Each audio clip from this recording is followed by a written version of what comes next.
જય જવાન જય કિસાન. મિત્રો જ્યારે લડીએ છીએ ત્યારે સરકારે ઝૂકવું પડે છે. વીજ થાંભલા હોય, આ મામલે સમગ્ર મામલા ઉપર વિવિધ તબક્કે ખેડૂતો એક થયા, ખેડૂતો લડ્યા તો સરકાર ઝૂકી, પરંતુ સરકાર 10% ઝૂકી, 90% ના ઝૂકી. સાહેબ, એમણે જે કહ્યું કે ભાઈ કમિટી રચાશે કલેક્ટરની અધ્યક્ષતામાં,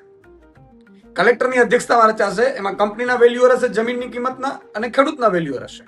તો કલેક્ટર કઈ બાજુ નમશે? અત્યાર સુધી કલેક્ટરની અધ્યક્ષતામાં જ કમિટી રચાતી હતી.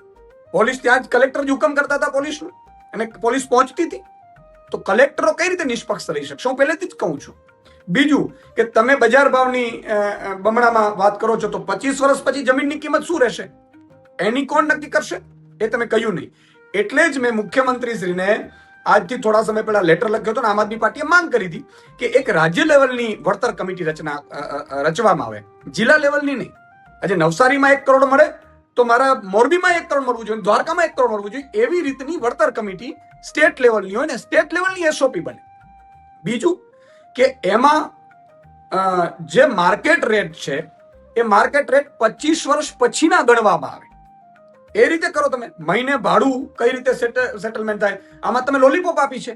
કંપનીઓ અત્યારે લાગી પડી છે, એટલા માટે થઈને કંપનીઓને તમારે થાંભલા નખાવા જ છે. ખેડૂતો નાખવા નથી દેતા. ખેડૂતો એક થયા છે, કારણ કે હવે એની જમીન જ બાકી રહી છે. બાકી કશું જ ખેડૂતો પાસે છે નહીં. તમે નથી પાક વીમો આપતા, નથી તમે પૂરતા ભાવ આપતા, એટલે ખેડૂતો તો ખેતી છોડી રહ્યા છે. એટલે ખેડૂતોની માં સમાન, છાતી સમાન જમીન ઉપર જયારે તમે થાંભલાઓ નાખીને ગેરકાયદેસર પ્રવેશ કર્યો, એટલા માટે તેને બહાર આવ્યા. હવે માત્ર જમીન જ બાકી હતી. એમાં તમે આ રીતે લોલીપોપ આપી છે સરકારની, એ અમને માન્ય નથી, ખેડૂતોને પણ નહીં હોય. અને એટલા માટે 5 તારીખનો જે ખેડૂત માટેનો સામૂહિક ઉપવાસ આમ આદમી પાર્ટીનો છે યથાવત છે. કારણ કે આ હજુ પૂરતું નથી. ખેડૂતને મહિને ભાડાની વાત નથી, ખેડૂતને 25 વર્ષ પછીની જમીનની કિંમત શું હોય એ પ્રમાણે વળતરની વાત નથી, ખેડૂતની પૂછ્યા વિના કોઈ જમીનમાં નહીં ઘૂસી શકે. માન લો ખેડૂતને ન પસંદ આવી તો પોલીસ આવશે કે નહીં એની કોઈ વાત નથી. એટલે કંપનીઓ ફેવર અને એક લોલીપોપ આપીને પાછા થાંભલાના કામ ચાલુ કરવાનું જે સરકારનું ષડયંત્ર છે એવું અમને લાગી રહ્યું છે.